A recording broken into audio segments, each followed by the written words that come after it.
Okay, students, we have our little Max doll here, and we have our thread, we have our needles, and we have our scissors. Before I got to this point right here, what I needed to do is I needed to draw out a pattern. And so a pattern just tells me what I'm going to make. And I try to draw a pattern out the size that I want it to be. I sketched him with pencil first, and then I went back and I outlined him with a Sharpie marker. And the reason that I outlined him with a Sharpie marker is that I was hoping I would be able to see it through my felt. Another option that I could have done is that I could have actually cut him out, and I could have taken that cutout and laid it down on top of my fabric. I could have pinned it, and then I could have cut around it. That's totally an acceptable way of using a pattern, especially if he was going to be in black fabric or brown fabric or something that would have been harder to see. I'm hoping you can hear me. I'm talking through my mask today. So this right here is my mask. I wanted Max to be able to have a face that was flesh toned, like in the storybook. I wanted him to look like the storybook character. I realized after I drew his arms, they're going to be really, really narrow and very hard to stuff. So what happened, I went to cut him out, and when I laid him out, I made his body a little bit wider. I made his arms a little bit longer. I should have made his arms a little bit thicker too, but I didn't. I made his feet a whole lot bigger because they're just going to be fun. I wanted this head to be cut out, and so I cut out a little rectangle that I'm going to stitch down behind. And after I cut out the first one, I had to cut out a second one. And so actually, I used this guy, laid him right on top, and cut around him. So I had two pieces that are the same instead of two pieces that were directly off of my pattern, because that would have been, after altering the top one, I had to alter the bottom one. So the first thing I'm going to have to do is I'm going to have to stitch Max's face.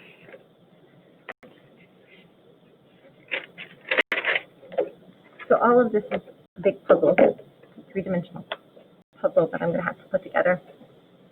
I did cut out fabric for his tail right here. And so I'm going to take my floss, my embroidery floss. You can totally sew yours with regular thread. It just depends on what you want. I'm using this floss like I used my Sharpie marker. It is going to be the line and the decoration. So I've cut them off into a manageable size.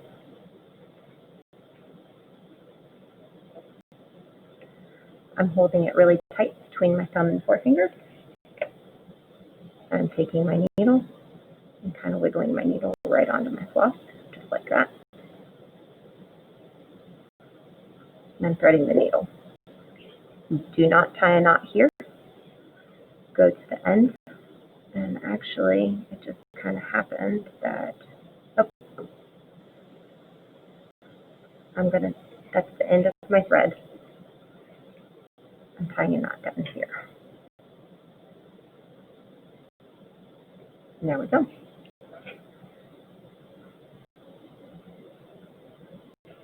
I'm going to stitch Max's face in right now. And he's got a little fringe of hair here. And so I'm going to play with it. And I think I'm going to zoom down.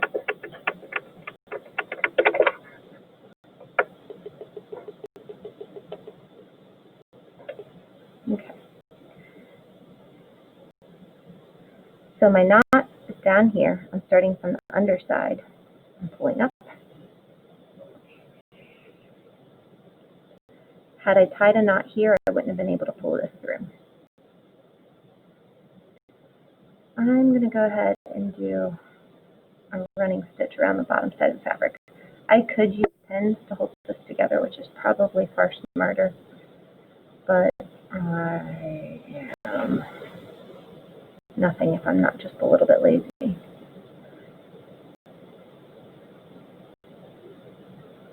Part of the problem is that I left the pins on the other end of my room too.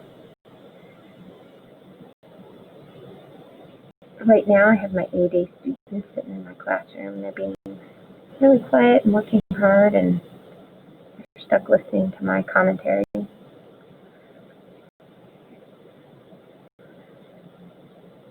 I'm trying to keep my stitches the same width apart.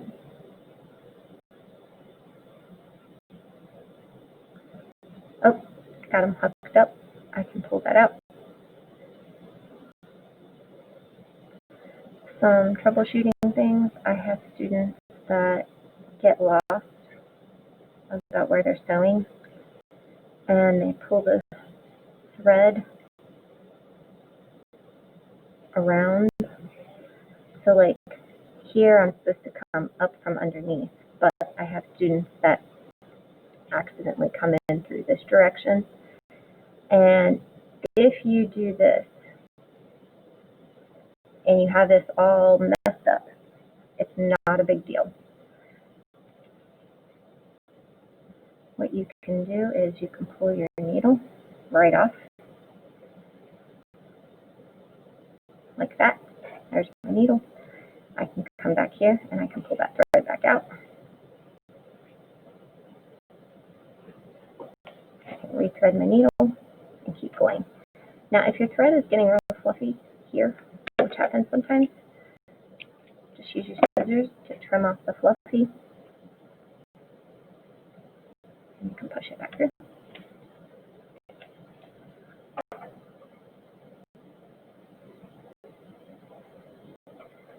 If I poke this through and realize, oh no, it's the wrong, it's all the way over here on the shoulder, I can always just pull it back. I don't have to complete that stitch. I do have to kind of like watch what I'm doing, but I do a lot of sewing in front of the TV too. I probably don't listen to the TV as well as I could. So I got a little jump there. I could go back and fix that, or I could just keep going. I leave those in there myself just because it's telling everybody, hey, I'm a human, and this was human done. It wasn't machine done. This was done by hand, but it's also probably because I'm a little lazy. My mother would be the person that would rip it all back out and start it all over again, but then she never finishes anything. So if you can find the happy medium between me and my mom, you have a pretty good sewer.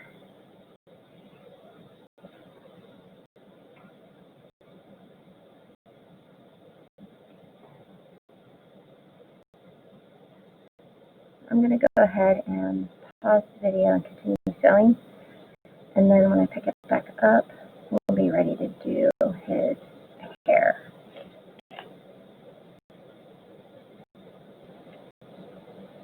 Okay, so I finished up there, and I'm going to come down, and I'm not quite sure what I'm going to do about his hair yet, but I'm just going to put a lot of stitches up here close.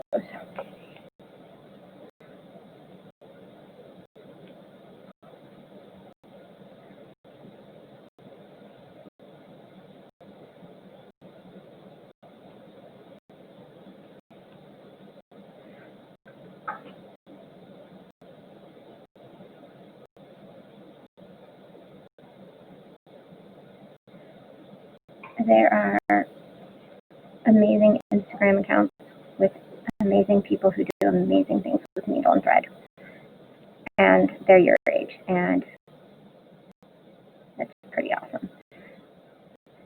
I tell everybody I'm pretty much a ghetto sewer.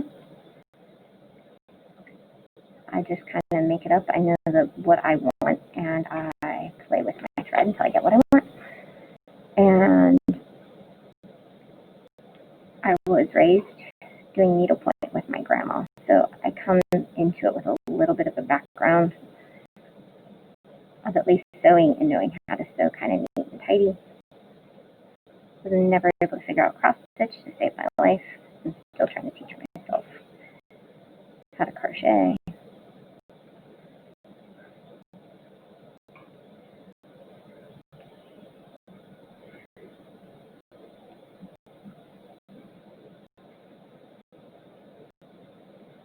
I could have continued this running stitch across the front here, and I could have cut out a little bit of black fleece for his hair.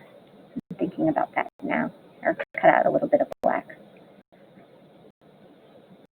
And I kind of wish I would have done that, but lesson learned.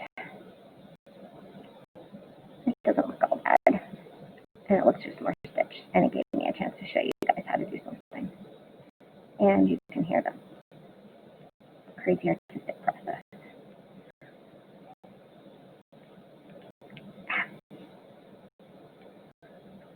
I did something weird here.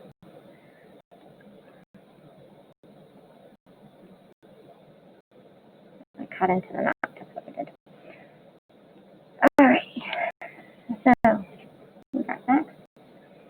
We got his little hair fringe. I might go back and add more. And I want to do his sides though. And so this is where my running stitch is going to come in. I want where this is hashed or dotted, I want this to be a solid line. So I'm going to do my stitch. And when I pull up through underneath on my needle, I'm going to pull up through that black line. And once again, I want to keep my stitches small. I don't want them to get too large. Actually, I just made him look like he was kind of an angry eye, and that's not necessarily a bad thing given what we know about Max. I just ended up undoing that last stitch. And I undid it because I accidentally went up in that same hole that I made rather than behind it.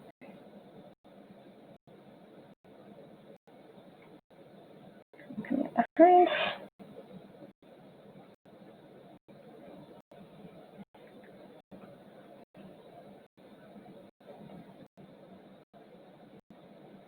And so, actually, I'm pretty pleased with that little line. I'm going to just jump over here. So rather than continue that line, I'm jumping over here. So I didn't cut my thread, although I'm starting to pull, and there's a little bit of a catch there. So I'm going to pull that out and back.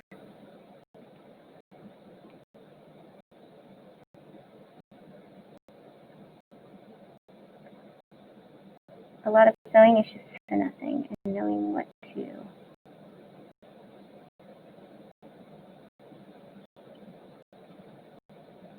you can force your fabric into and what you can't. And some of that is just kind of experience. Get in there and do it. So, you know, if this project turns into an epic failure, it's an epic failure, and that's okay.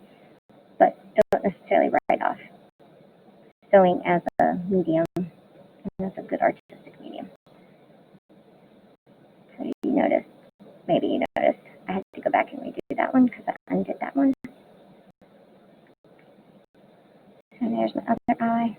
Now I'm going to start down with his nose.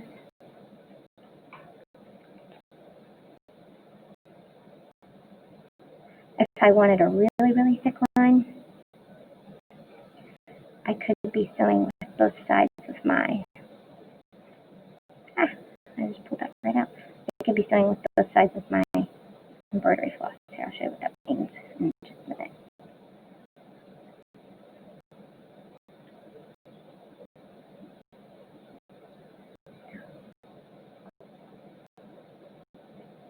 His nose kind of turns up, and so it's probably going to be hard to do like this.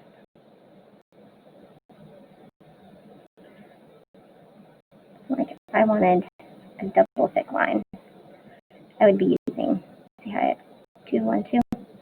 I would just be using both of those instead of a single. There's my single.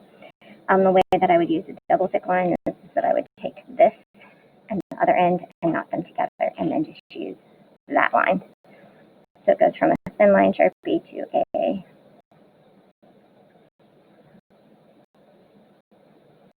super thick line Sharpie. That's a monster Sharpie.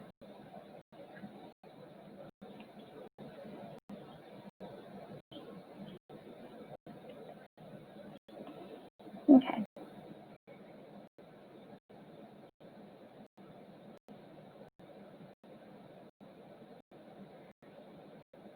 There's a max of those. I'm going to do his little smirky face. I might do whiskers right here. The only thing is when I sew around the edge, I don't want to mess up the whiskers. So that's it. And then I'm going to actually get buttons, and I'm going to sew buttons down here. But I can take the thread through and make a knot. And then after I make a knot, I can sew it back in. They're called French knots. And there's people on Instagram that do amazing ones, and I'm not very good at them. So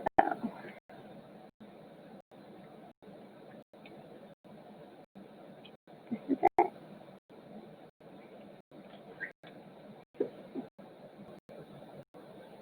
Okay, so we finished his face. I'm going to attempt a French knot. So that's what it looks like on the back. I just jumped down. I'm not going to pull it tight because I don't want to buckle that.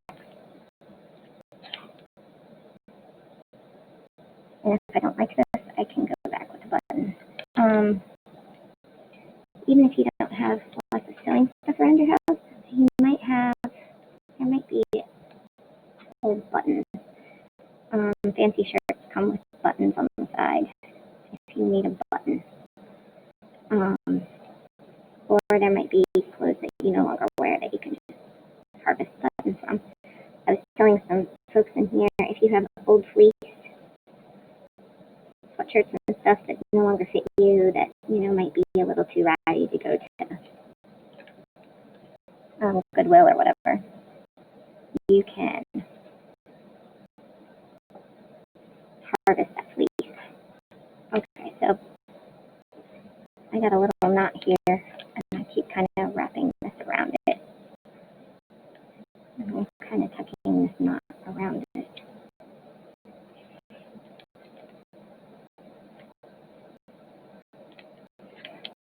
If you're stumped on what to do, but you want to make a sculpture, soft sculpture, ugly dolls are great little creatures for you to play around with. If you have any little people in your family, you can ask them to draw you a monster, and you can make a sculpture based around that. And the great thing about that is that the monster doesn't have to be cute. It can be totally frightening.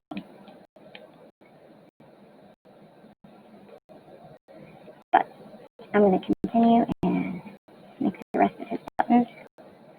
So I'm sewing down. I'm pulling up where I want the next one, making a bunch of knots and sewing down. So these knots are big wads of thread on top of his belly.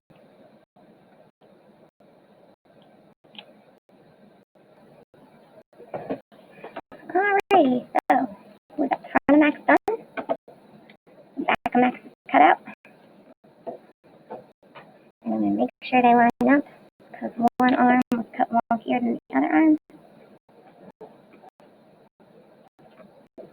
And these guys are getting ready to leave my class, so I'm going to go ahead and pause.